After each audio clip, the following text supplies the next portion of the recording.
Twitter, and Civic Center TV on Facebook. Civic Center TV, television that's close to home.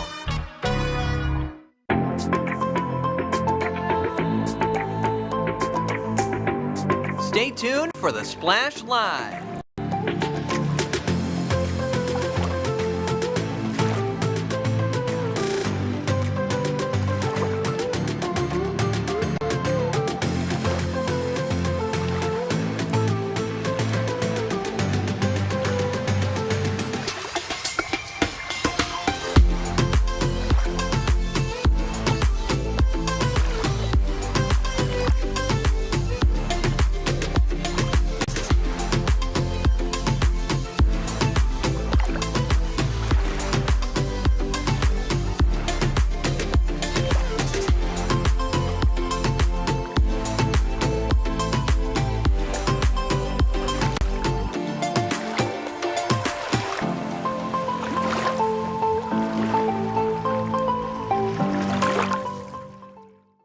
It's time for the Splash Live from Civic Center TV, featuring stories from and about people like you in the greater West Bloomfield area. Simulcast on cable, 89.3 Lakes FM, social media, and the web. Now live from Green Media Center on Walnut Lake Road, it's the Splash Live. Live, local, and social. It's the Splash Live on Civic Center TV and 89.3 Lakes FM. I am your host for today, Kevin McIntosh. Thank you so much for joining us. And we got so much to talk about. Don't forget, we are also live on Facebook, Civic Center TV 15, YouTube at Civic Center TV, and don't forget on our website, civiccentertv.com. Getting straight into it, I actually joined the action on Friday, district finals between the West Bloomfield girls and the Farmington Hills Mercy. It was a great game, and I'm so glad I got to see it. As a matter of fact, I even had an opportunity to talk to head coach Darren McAllister to get his reactions to the game. Well, the thing is, I tell the players all the time, if you do what you're supposed to do, you're going to be who you're supposed to be. We started out strong, but I always told my players the game is about runs. They're going to make a run. We have to withstand their run. They made a heck of a run, but at the same time, we were able to show some resilience and bounce. We ended up getting a win. It seems like you really gained the momentum and you kept that momentum going towards the end of the third quarter. What do you feel like really pushed your girls at that point to really get pushed past that threshold? Me yelling at them in the locker room. But now, seriously, I think it was more or less our pressure. We play good defense, the offense comes. So we start pressuring the ball and realizing that even though we think we're tired, we're not really tired. It's time to take it and kick it to another gear. It's March Madness. And I tell you what, I ain't got nothing else to do, so I don't want to go home. There it is. And now we're moving forward in the postseason. What's the plans going forward? What are we looking to? To lay another brick at the end of the day, brick by brick.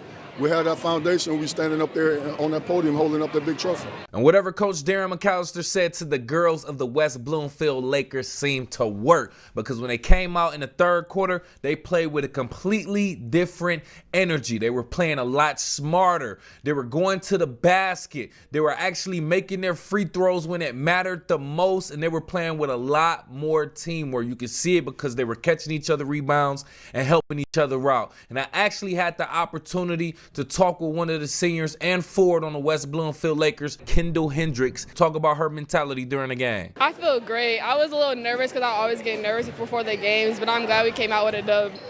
Absolutely. So what was your mentality throughout the game, even though you kind of held the lead after a while, then kind of lost the momentum, and then you built it back up? What was your mentality going into that? My mentality was to stay poised and don't let the game get ahead of us. Don't let them speed us up and keep playing our game. How are you staying motivated going forward now that you continue in the postseason? Oh, we trying to get a ring. We trying to win another state championship. That's the only motivation we need. And after the game, each individual player received their award for becoming divisional champions, including Kendall Hendricks, who averaged 14 points per game throughout the season, and the twins, Summer Davis, averaged 18 points per game, and India Davis, who averaged 14 points and 7 rebounds per game throughout the regular season. And we even had a chance to catch up with West Bloomfield School District Superintendent Dr. Danya Bazzi to get her reactions to the game. It started off a little bit tight, but we had full faith that our Laker women would come through in the third quarter, and they do what they always do all year. They come out strong in the third period and third quarter, and they made us proud, and we're really excited for them and proud of them to be district champs. Absolutely. So now officially district champs. Moving forward in the postseason, what are your expectations for the team going forward? You know, I believe they have the ability to go all the way. Our next matchup is Monday, and I know that's where their focus is going to be and where coaches' focus is going to be. We're going to be there to support them and root them on, and very thankful for a great season. We had a lot of support from the crowd also, a lot of crowd participation. Talk about how the support from the community actually helps the team also. I think this is what we expect from Laker Nation. They show up and they support our students both in the classroom and on the court. And so they showed up strong today, and they did us proud for sure. What a game that was, too, man. The West Bloomfield Laker ladies put on a show as they played the Farmington Hills Mercy, and they actually end up winning the game, winning district 68-38. Great crowd participation, by the way. West Bloomfield community definitely came out. Now the test is tonight at 7 p.m. Regionals against Renaissance Phoenix at Bloomfield Hills, Marion. That's tonight at 7 o'clock, girls high school basketball regionals. Keeping everything local in the greater West Bloomfield area, specifically straight out of Keego Harbor. There's a local woman who took passion for chocolate making and turned it into an actual legitimate and lucrative business. And Jake Schaff from the Splash Live actually has the story. Everybody's got a sweet tooth, and a lot of people, myself included, like to satisfy those cravings with a nice, tasty piece of chocolate. And Dwar Chocolate in Keego Harbor, Michigan offers some of the best chocolate you could possibly find in the community. It's the kind of place that any chocoholic is sure to enjoy. Chocolate maker Rajni Kankipudi is the owner of Dwar Chocolate, and I had the chance to speak with her about just what the business and what chocolate making as a whole truly means to her. So Dwar Chocolate happened because of my passion for eating chocolate. It started with a gift that I did not like, and so out of, anger or spite, whatever, I went and bought myself a chocolate making class. And when I finished the class, I came out thinking, oh, I can make chocolate. And that's when I bought a bag of beans from Mindo and started making chocolate. And then it kind of got out of hand and out of control. I started making chocolate, and it grew out of my basement. And at one point, I was making so much chocolate and spending so much money and giving out as free samples. At that point, I thought, you know what, I need to sell this in order to sustain my hobby. It's unlike any chocolate you've ever had. It's such an elevated experience to try one of these bars. They're not a Hershey bar. They're nothing like that. The way that Rajani sources her chocolate and the care and time that she puts into it, it just makes the chocolate unbelievably exceptional. Every time we have an event, Christmas stockings, Easter baskets, we always stop by and get something for all of the kids and our neighbors. I've done chocolate tastings. I've been in Ecuador. I've made chocolate. I mean, none of this is new for me. But in tasting Rajni's chocolate, it was extraordinary. The flavors, the uniqueness, the textures. She has a hot chocolate like I've never had before. She made a white chocolate that was just out of this world, and I'm not even a white chocolate fan. So everything that I've tasted so far is just fabulous. How does it feel to give back to the community in this way? It is so cool. So when I started working here, or looked up a spot here in Keego Harbor, the Civic Center or the office, City Council office, were so good. I mean, they were like super nice. They helped me with everything. I didn't have to worry because I didn't know what business involved. And so they helped me out with all the licensing. So giving back to this community is so wonderful because they come in, they support, they say, oh my God, I live down the street and this is the best chocolate. And that's the biggest compliment we get, is that they actually now like chocolate. Now they begin to appreciate the nuances of the flavor profiles, how hard or how much we work to make a bar of chocolate. It's not just the connection from the source, but also the destination. It's eventually opening that door. Door means a doorway. It's opening that door into this whole chocolate world. It's connecting the farmer and the consumer. And so it's like meeting both ends of the people, right from the source to the end customer. It's like the best thing ever. Incredible authenticity and delicious delicacies. That's what you can expect when you visit Dwar Chocolate in Keego Harbor. You will surely not be disappointed with what you find and taste along the way. For Civic Center TV, I'm Jake Schaff. Great work, Jake. Oh, man. Dwar Chocolate in Keego Harbor looks so nice. In case you are listening on 89.3 Lakes FM, you didn't see the B-roll. The chocolate looks so good. It looks so smooth. I'm way too immature to go there. I still have Willy Wonka in my head, and I still want to swim in a chocolate river. But if you want to get more information, go to dwarchocolate.com. That's DWAAR chocolate.com. It is officially Sunshine Week nationwide, actually, and Splash Live is actually recognizing the importance of public access to government information. And joining us to talk a little bit more about it, Greater West Bloomfield Cable Communications Commission, we have Deb Macon. How you doing, Deb? Hey, Kevin, I'm doing well. Good to meet you. Absolutely. Great to meet you, too. Thank you so much for joining us. Open government is good government. That's essentially what I got from Sunshine Week. But can you tell us a little bit more about what Sunshine Week is? Oh, absolutely, Kevin. So quite a while ago, one of the national organizations of journalists decided to shine a spotlight on what it means to have open, accessible, and accountable government.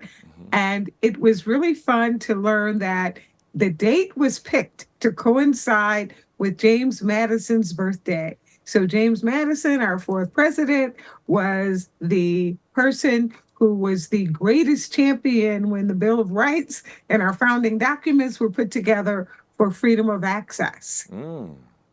Great information. So this is basically letting us know that for the people, hey, we have access to this information that the government has, certain files, certain documents as to what's going on. And this is all part of the Freedom of Information Act. Can you give us a little bit more information on the Freedom of Information Act? You know what? Absolutely. So for government to be accessible, it means that we, the citizens, the residents of community, have access to know or have the right to have access to the formal government documents and decisions that were made. And of course, all those decisions are made on our behalf. And right here in Greater West Bloomfield, our local communities, West Bloomfield Township, Keego Harbor, Sylvan Lake, and Orchard Lake, have been successfully living these principles since their inception. And as a member of the Cable Communications Commission, we get a chance to help promote and help be part of that and bring much of that to life to let the public know what's going on. That's great to hear. So I want to ask you about that coming up. Sure. But for the average West Bloomfield resident listening, watching right now, why do they care? Why should I care about access to the government's documents or information? Or what type of documents should they even care to look for? Well, you know what?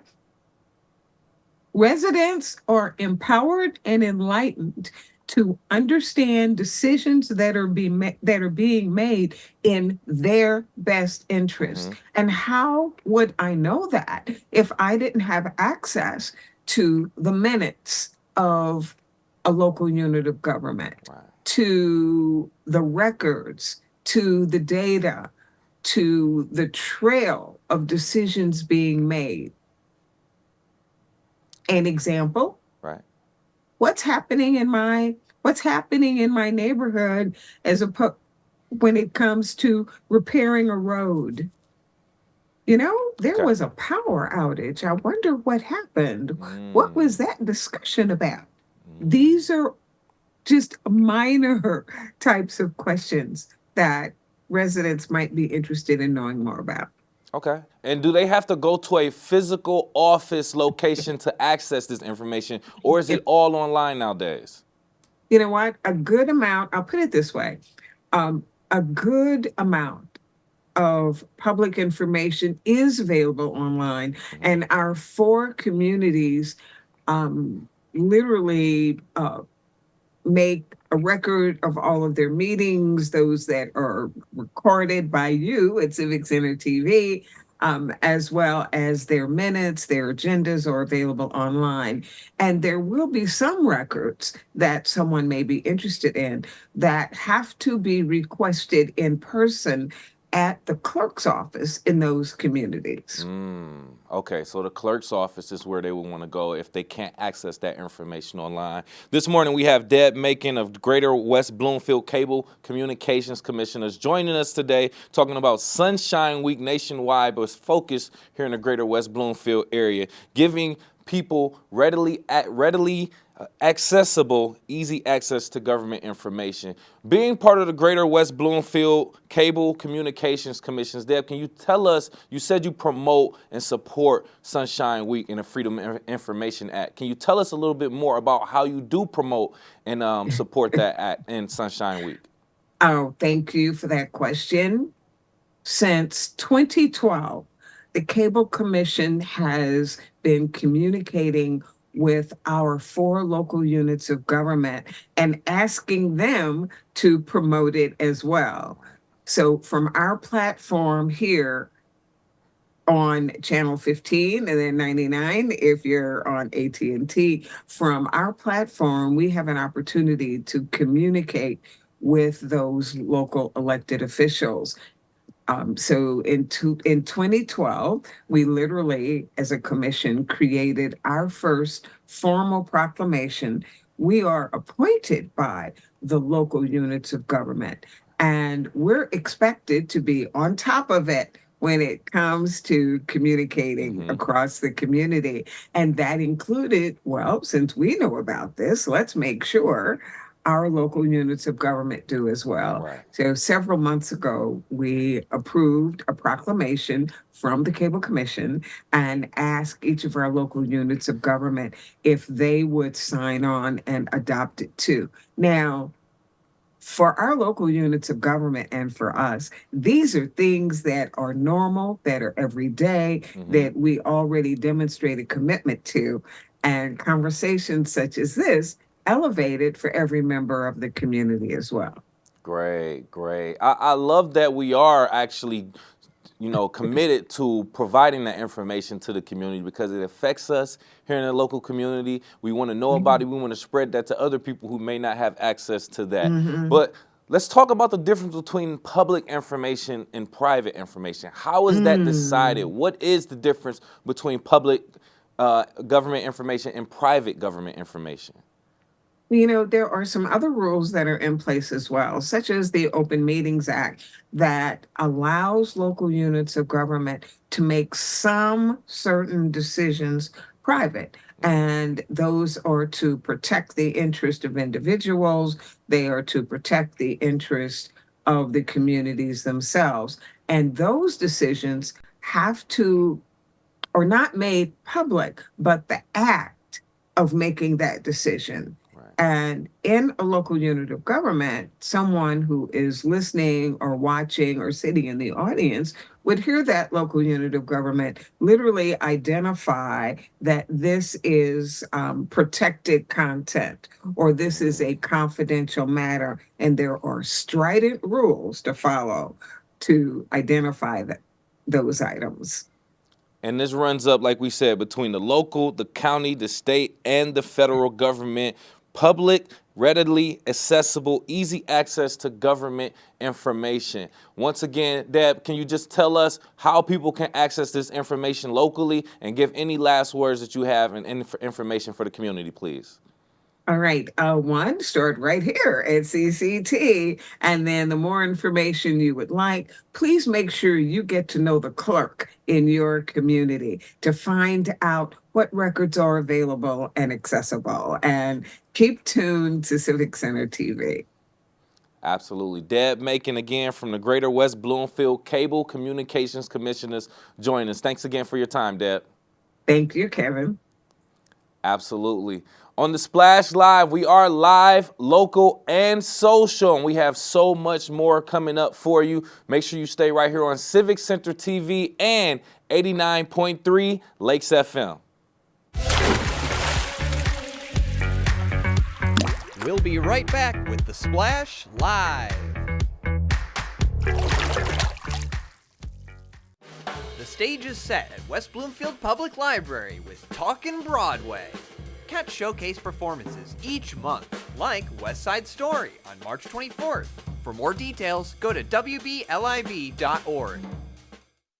Sunshine Week is very important to all of us because it means that government should be open and that there should be freedom of information. I'm excited about Sunshine Week and hoping that all of the excited community members and political leaders would come out and share their vision and dreams for the future. Celebrate Sunshine Week, promoting open and transparent government and ready access to public information with programs throughout the week on Civic Center TV and 89.3 Lakes FM.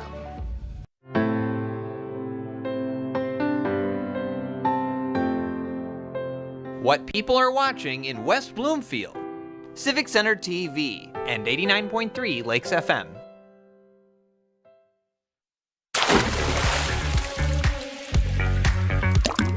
And now, back to the Splash, live. Live, local, and social. It's the Splash Live on Civic Center TV and 89.3 Lakes FM. Thanks for joining us. I am your host for today, Kevin McIntosh. Love to see that spring is near, and with that being said, more people are coming outside. You may look outside nowadays and see people are walking nowadays, walking their dog. Children are playing at the parks. And with that being said, we're seeing more pedestrians. And to keep things safe, everyone, our pedestrians and traffic safe, our local government and West Bloomfield Parks have actually come together and installed some new crosswalks. And to talk a little bit about it, we have West Bloomfield Park Superintendent Chris Fry join us to tell us a little bit about these new halt cross signals, in Greater West Bloomfield. So these have been in the works for about 3 years. A lot of man hours, different people, different agencies were involved in this. But a lot of feedback from trail users over the years. This is going back 5, 6, 8 years on the West Bloomfield Trail, that folks are more interested in safer travels. So we wanted to invest in something that could properly do that for them. And it led us down the road of the hawk lights. These started popping up around some of the roundabouts around the township. And now we have 2 of them, 2 brand new ones out on the West Bloomfield Trail. One at Orchard Lake, just kind of northeast of Indian Trail, right in the S-curves there between the lakes, Pine Lake and Orchard Lake. Mm-hmm. And then we have one about another half a mile down the road, just south of Commerce, where the trail crosses the road again at the corner of the St. Mary's property, between the St. Mary's property and the Pine Lake Golf Course. So we finally got the 2 installed that we have been promising folks for the last couple of years. Like I said, it was a big undertaking, a lot of time, a lot of paperwork, a lot of things involved in getting this done through the county level, township level, Orchard Lake, city of Orchard Lake level. So, but they're finally done and operational. Got you. Okay, so that's good. We have 2 locations around West Bloomfield as of right now. And yes, what really makes this crosswalk signal any different from the traditional crosswalk we will see with the don't walk signals on it? What makes this any different? Sure. Well, this is a little bit of that same stuff. So basically you walk up to this and press the button like you would a crosswalk signal. This will alert the cars. So it'll start blinking yellow. It'll go to solid yellow, then red, stopping the cars, hopefully stopping the cars. Mm-hmm. And then obviously you would look both ways. Don't think that this is just automatically stopping cars. Obviously look both ways before you're doing any kind of traversing over the roadway. Make sure everybody stopped and then crossed. But these particular crosswalks also can talk to you if you're seeing impaired. So when you press the button, it tells you to wait until the crosswalk is ready. It will, once it's ready, it'll voice command you to start going. It will count down. Basically, there's a speaker on either side of the crosswalk that's built into the push button. So it will tell you to go. It'll start counting you down like a regular crosswalk does, where you see the hand and then the timer.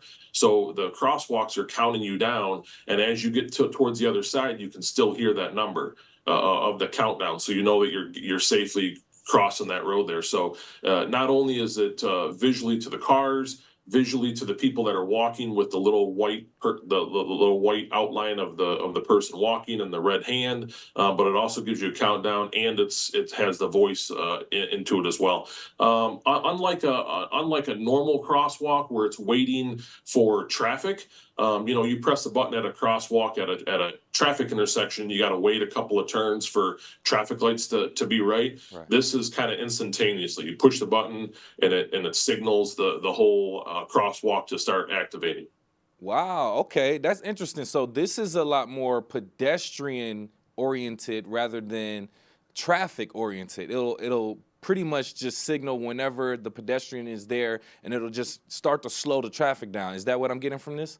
Yes. So it's all the lights are off unless somebody presses the button. Then when you press the button overhead on the crossbar over the road, it'll start blinking yellow, solid yellow, and then solid red. And obviously at that point, cars they've seen the yellow, they're starting to slow down, the red's coming, they're going to stop at the red. Again, look both ways, make sure everybody's stopped, and then proceed with the cross.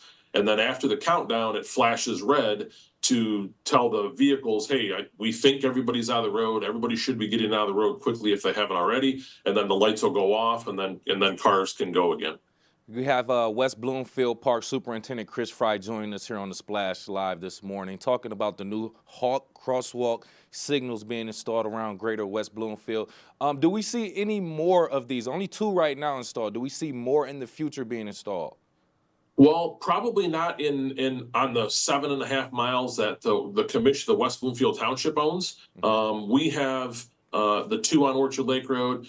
If you back up from the Orchard Lake and Indian Trail crosswalk, where we cross Orchard Lake Road about a half a mile before that, there's already been a traffic light there, and that's a regular traffic light. You can also push the button, but it is a regular traffic light. It lets cars in and out of some shopping centers up on Orchard Lake Road, just south of Pontiac Trail. So all 3 of our intersections where it crosses Orchard Lake Road now have lighting. A couple of our other trail intersections have a different style of crosswalk. You still press a button, but it just alternating a yellow light just to get cars' attention, but it doesn't actually stop traffic, so it's a little different style. It's solar powered. So we have one of those on our other trail intersections where it crosses a main road. But our 3 main intersections on Orchard Lake Road are now covered with these type of lights, and they are putting these lights at a lot of other trail intersections. When the Oakland County Road Commission did this project, they started last fall doing the install and finished up this spring, but they were under contract to do 9 more crosswalks like this. Obviously not in the township, but in other townships. But if you keep on going down Orchard Lake Road after our last one, the trail crosses Orchard Lake Road again up on the other side of Sylvan Keego, and there's another one. So they are becoming more popular with the trail crossings all over the area. Good. That's good to hear that it's being spread out amongst other communities. We're setting the example, and then other communities are joining on too. So that's great to hear. Real quick before we go, are there any other initiatives that are possibly being put into place for our community safety, or can you tell people how they can reach out to you if they have any ideas for community safety, public safety? Sure. Definitely our website. And I was going to tell you that we have a short, probably 2-minute video on our website, wbparks.org, on the new Hawk lights that are in the area. There's about a 2-minute video on how they work, how the pedestrian side of it works, to press the button and wait for all the lights to activate, and then it'll tell you to go, and maybe a little helpful for the residents that are driving around to watch that video too. So on our website, 2-minute video on how the Hawk lights work as well. So check that out on our website. West Bloomfield Parks Superintendent Chris Fry joining us, talking about the new Hawk crosswalk signals around the greater West Bloomfield area. Thank you so much for taking time out of your busy schedule, Chris. We appreciate you. Thank you, Kevin. It's always good to know that we are improving public safety around the greater West Bloomfield area, including having those new Hawk crosswalk signals in a few locations around the area. You want to get more information about that, go to Facebook and visit WB Parks, or go to the Greater West Bloomfield Fire Department at WB Fire Department, on Facebook also. It's been a long time since people like myself have taken the SAT, ACT to get into our favorite colleges, and actual standards have changed since then. But now SATs nationwide are officially all digital. What exactly does that mean? Joining us today to talk a little bit more about it, we have Assistant Principal from West Bloomfield High School, Dr. Stephanie Clark. How are you, Doctor? I'm doing great. How are you?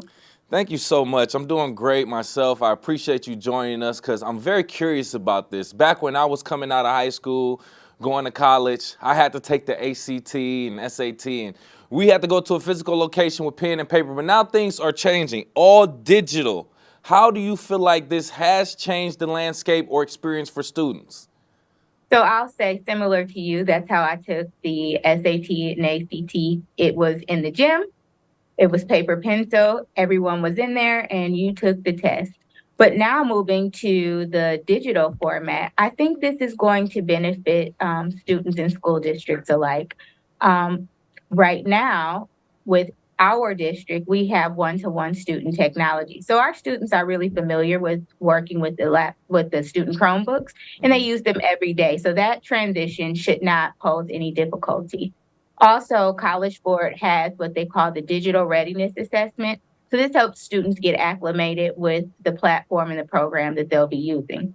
On my end, as the test coordinator for my building, we used to get tons of boxes, like hundreds of boxes of materials, and we would have to sort those tests, group those tests per rooms, and it was a labor-intensive effort. But now that we are able to do those tests online, it at least eliminates that part of the heavy lift for us for testing.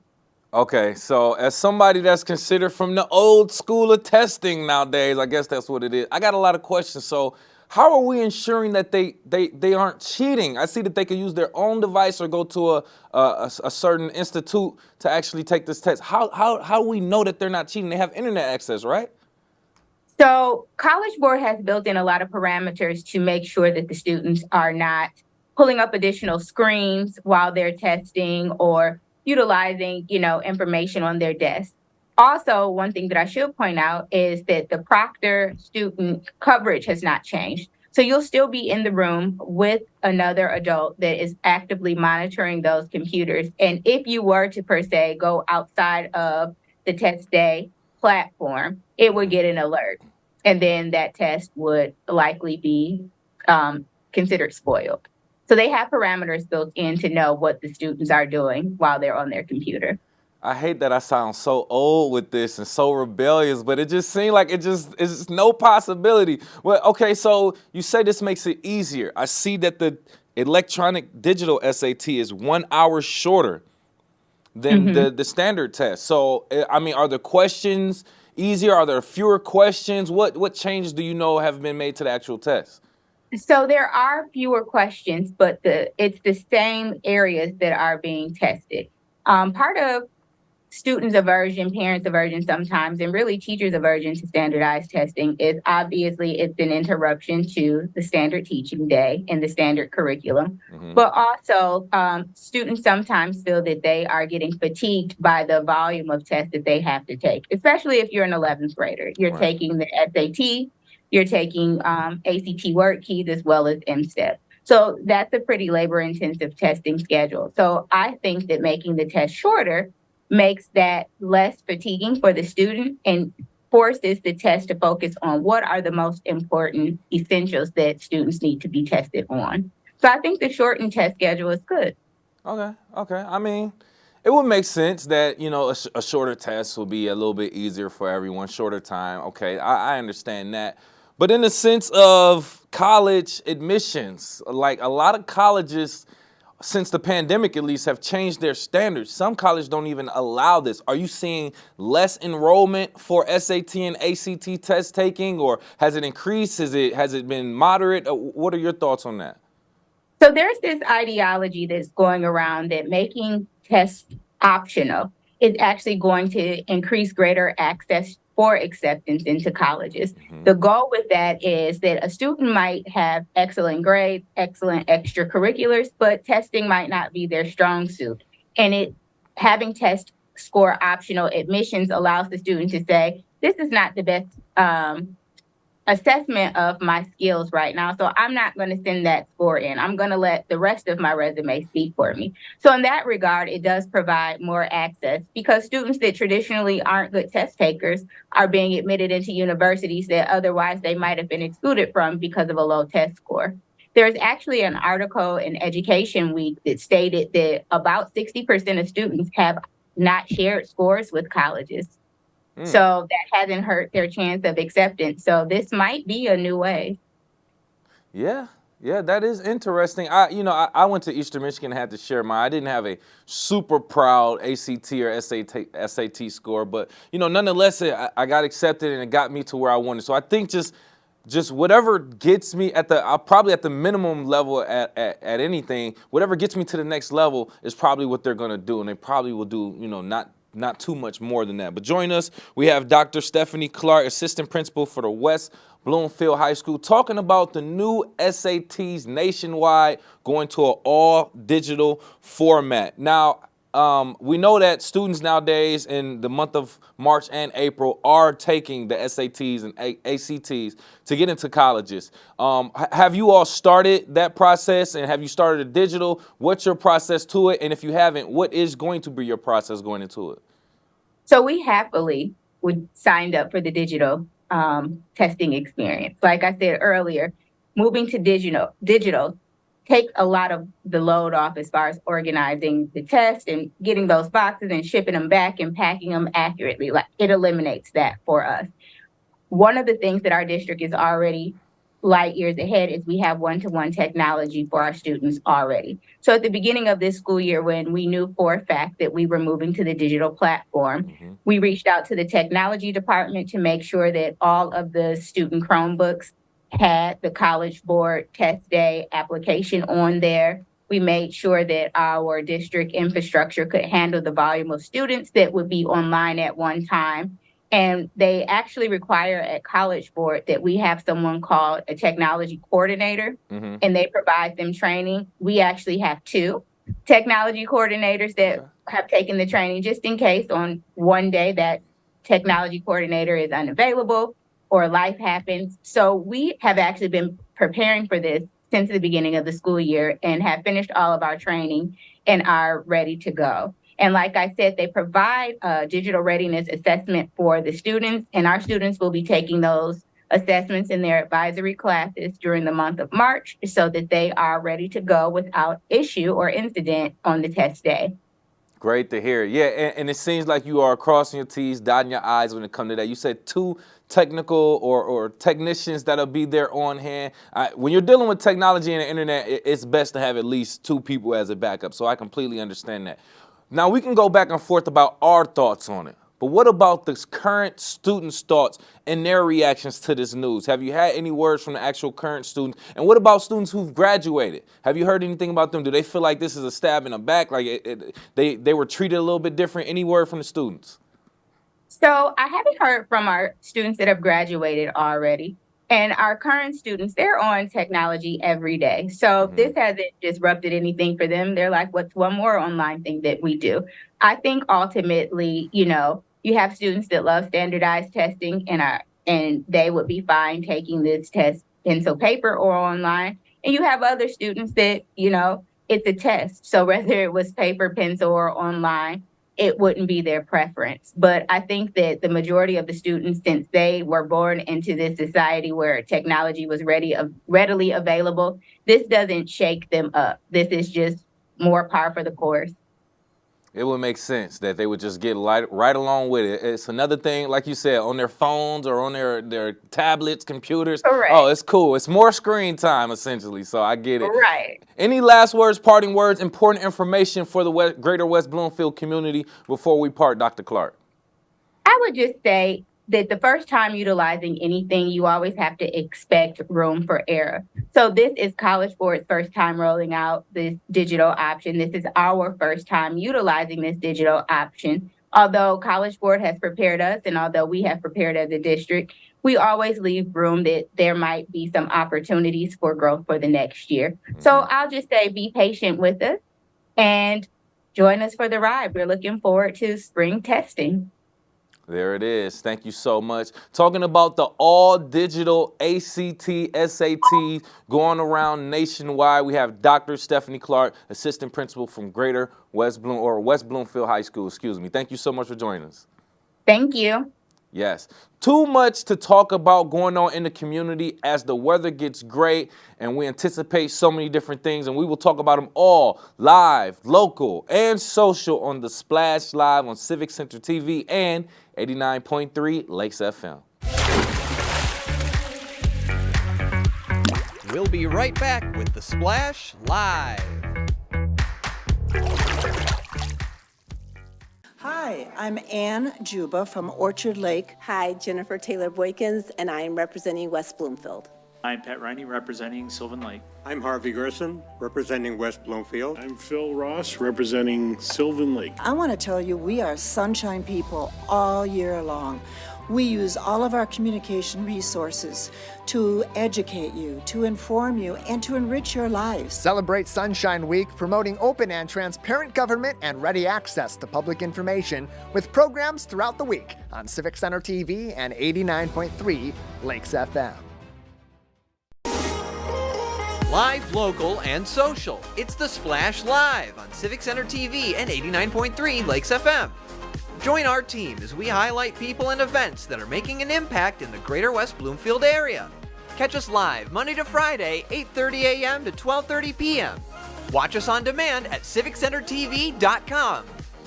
Or watch us on TV at Comcast Channel 15 or AT&T at Channel 99.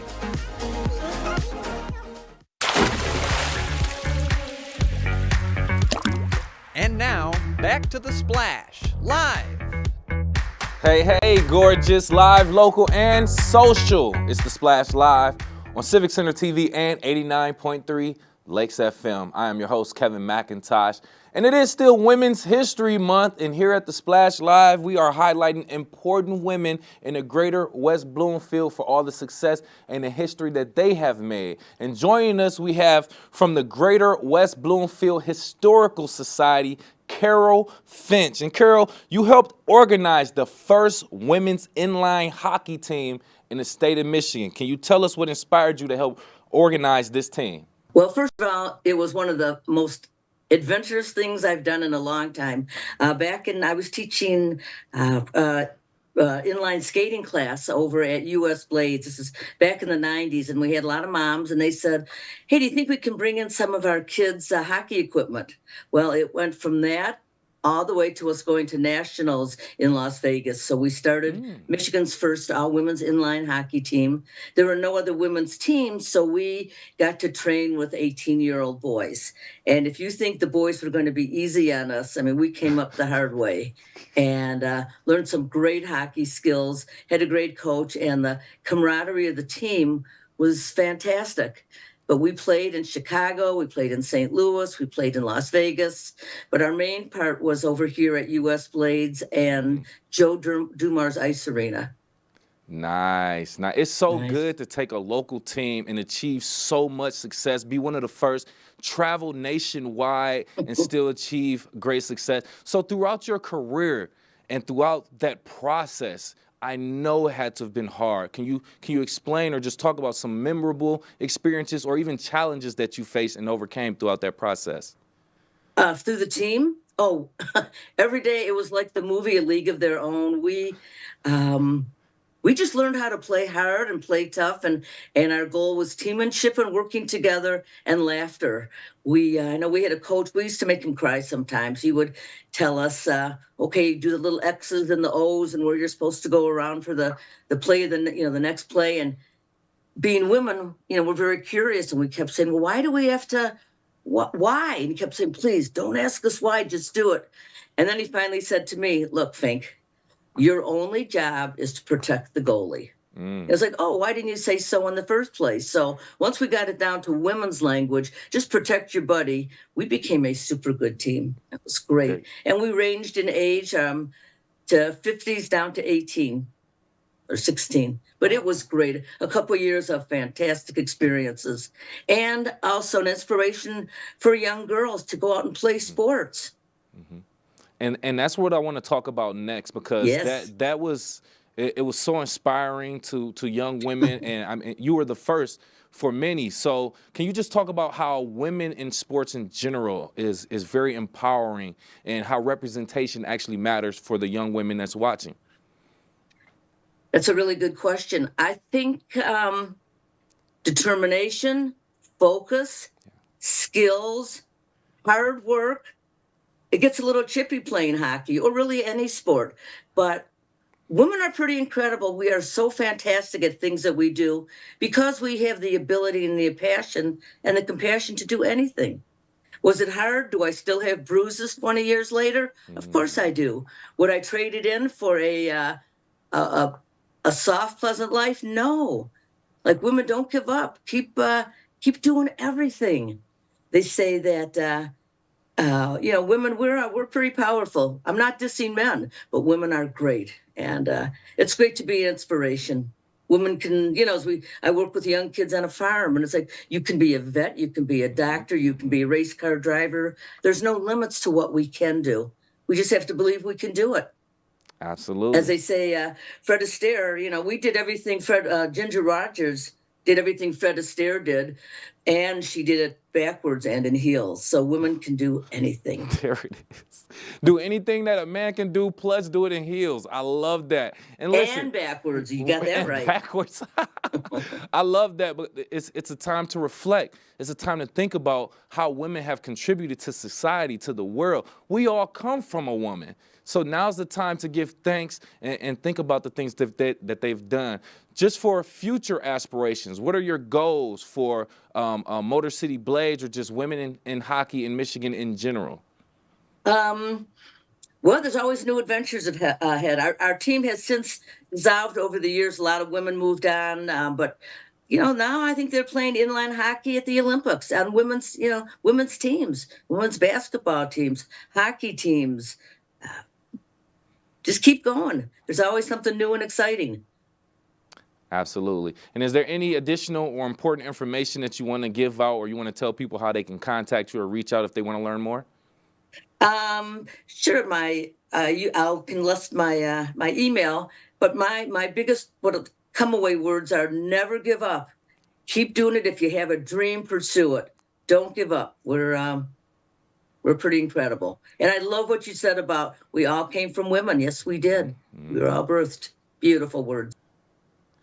Carol Fink from the Greater West Bloomfield Historical Society joining us on the Splash Live, talking more about great women in Michigan and from the Greater West Bloomfield area. Love to hear about that. And speaking of great people doing great things here locally, Oakland County Executive Dave Coulter recently announced the new members of the Oakland Together 40 Under 40 class of 2024, which includes some West Bloomfield residents, including Mike McKinstry, who we actually had on the Splash Live recently, produces and hosts Basquatch Hunter on the Discovery Channel. We also have Yulia Malayev from West Bloomfield also, who is an OBGYN. We have Lydia Michael, founder and owner of Blended Collective, as well as Dev Oza, who's an associate dentist at Royal Dental Center. So we want to say congratulations to all the residents of West Bloomfield representing Oakland Together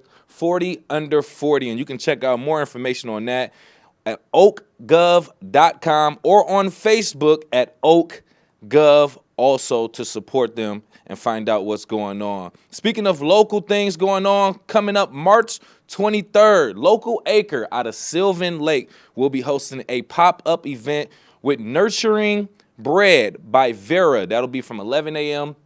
to 4 p.m. Local Acre, in case you don't know, it's an urban farm and kitchen located on Orchard Lake Road and Sylvan Lake. It's a family-owned also. Mark Hanford from their team joined us recently to talk about how they grow their food and run their kitchen. Yeah, we do all of this here inside the store, about 2,400 square feet. About 1/3 of that is dedicated to the grow space. So there we have a 3-compartment sink where we wash trays and utensils and things like that. And Then we have racks, vertical racks of microgreens. Now we are a soil-based grower of microgreens. We do not use hydroponics. And then, so we grow and we do this every week. So that cycle that we spoke about, 7 or 10 days, that's going on every single week of the year. Winter, spring, fall, summer. And then we have our kitchen side. So there we have our dehydrators, our oven, tables, mixer, because we do so much. We do everything from chicken, with vegetables that we cut up. And so we create these meals. We have we're family owned, so there's 4 of us, my wife, my 2 sons, and myself. And we produce this all here. Local Acres, Mark Hanford joining us here on the Splash Live, talking a little bit more about what's going on at Local Acres. And we learned a little bit about sourdough bread. They actually said it's good for digestion. It has a low glycemic index, and compared to other breads and homemade recipes, actually has no additives. That's by Vera's recipe there. So a great event to go ahead and check out. March 23rd, 11 a.m. to 4 p.m. out at Sylvan Lake. And you can check out more on that coming up very, very soon. We'll have more information about what's going on locally in the greater West Bloomfield area, Keego Harbor, Sylvan Lake, Orchard Lake, and West Bloomfield. That's on the Splash Live, local, and social on Civic Center TV and 89.3 Lakes FM. We'll be right back with the Splash Live.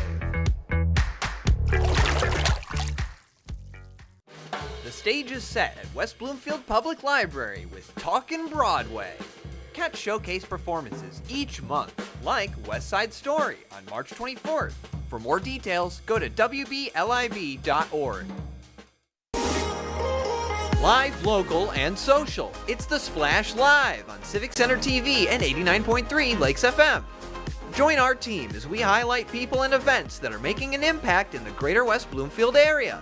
Catch us live Monday to Friday, 8:30 a.m. to 12:30 p.m. Watch us on demand at civiccentertv.com. Or watch us on TV at Comcast Channel 15 or AT&T at Channel 99. This is Civic Center TV and 89.3 Lakes FM. On cable and the radio. On the web too, and on social media. Civic Center TV, television that's close to home.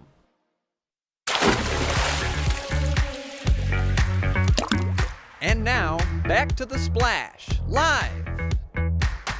Live, local, and social. It's the Splash Live on Civic Center TV and 89.3 Lakes FM. I am your host, Kevin McIntosh, for today. Thanks for joining us. Also on Facebook, Civic Center TV 15, YouTube at Civic Center TV, and of course on the website at civiccentertv.com. If you're looking for something to do as spring is approaching, look no further. We are going to keep you updated, and Keego Harbor has a perfect taste of what you're looking for to get out and enjoy. They have the Keego Harbor Egg Hunt, and that'll be going on late March, Saturday, March 30th, specifically 11 a.m. at Rose Sorter Park. That's right behind City Hall, by the way. It'll be very brief, but it is something and a reason to get you and the kids out, do some quick egg hunting. You can take pictures with the bunny also. They have crafting with the West Bloomfield Library also. That's a reason to get out, enjoy the great outdoors, and you can get more information about that event on their Facebook at KH Parks on their Facebook. Keeping it in Keego Harbor, by the way, it's a lot going on out there. They have the Keego Harbor Block Party coming back this summer. It's a great event, a bunch of different food trucks from local vendors that'll be coming out there, games, live music, and even art from local artists in the Art Sale Collective. Now, this will be every third Friday during the summer, so that's June, July, and August. And again, that will be at the Rose Sorter Park, right behind City Hall, of course. Absolutely free. Make sure you get out there. The first one will be June 21st. So keep that and mark that in your calendar right now. Or you can go directly to their Facebook at KH Parks, or just go directly to their website, also KeegoHarbor.org. As we continue to reflect on the great things that residents have done in the greater West Bloomfield area. We also take a look back at some great things that have happened here, specifically with farming. We look back at greater West Bloomfield historical farming.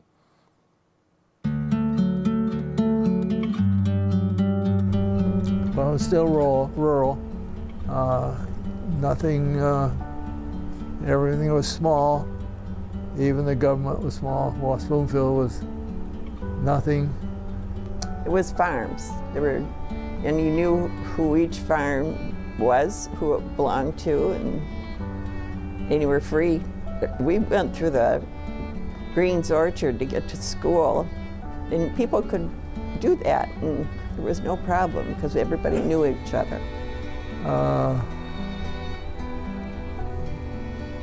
Had radio, no TV, daily paper. The only stoplight in West Bloomfield was at Maple and Orchard Lake Road. And we crossed that road. We were taught you stop and watch both ways. But at 5 years old, I remember coming home by myself, crossing Orchard Lake Road. One of my relatives was the man who had the green orchard on Walnut Lake and Orchard Lake. And so I knew about that orchard. Greens we always think of as the big orchards. My grandfather loved trees, and he had planted several pear trees. We had cherry trees, we had apple trees, just on our own farm. I picked on an orchard on Middle Belt. It was the Masons owned it. And they had apples also, but I remember picking sweet cherries. Because I was a girl, I didn't have to milk cows, but they had to be milked in the morning, they had to be milked at night, and it was just exciting being in the barn when this is all going on. It was sort of our playhouse. We could go up in the upstairs and go up in the lofts and the wheat bins and the oat bins, and it was magic. It was, when I look at what we had, I can't believe it. It's always good to look back and see the great things that have been done around greater West Bloomfield. And just in case you're listening on 89.3 Lakes FM, you didn't get a chance to see the visuals, great visuals of how living and life was way back when. We're talking about almost 100 years back. So interesting to see that and get some more information. Speaking of interesting visuals, the Orchard Lake Fine Arts Show is returning for its 21st year, as a matter of fact, and that will be in late July, the 27th and the 28th, as a matter of fact. And of course, there's a lot going on: art, fine craft art, sculptures, jewelry, of course, food, entertainment. They even have a youth art competition. That'll be for kids grades K through 8, or I believe ages 5 through 13. So another great event that we want to promote and talk about that's happening in the greater West Bloomfield area, giving you a reason to go out. So make sure you support that. When it does come, we will have more information for you also.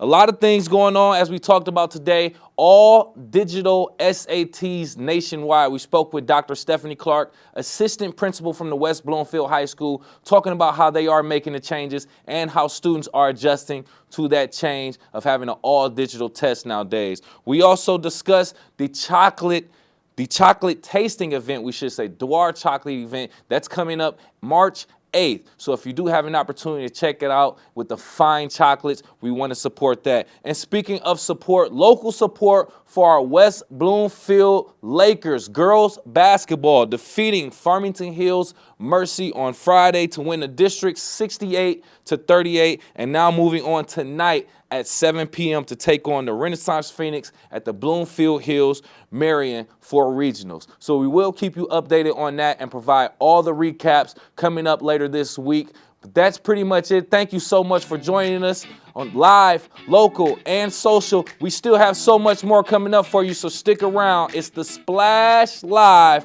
on 89.3 Lakes FM and Civic Center TV. Thanks for joining us.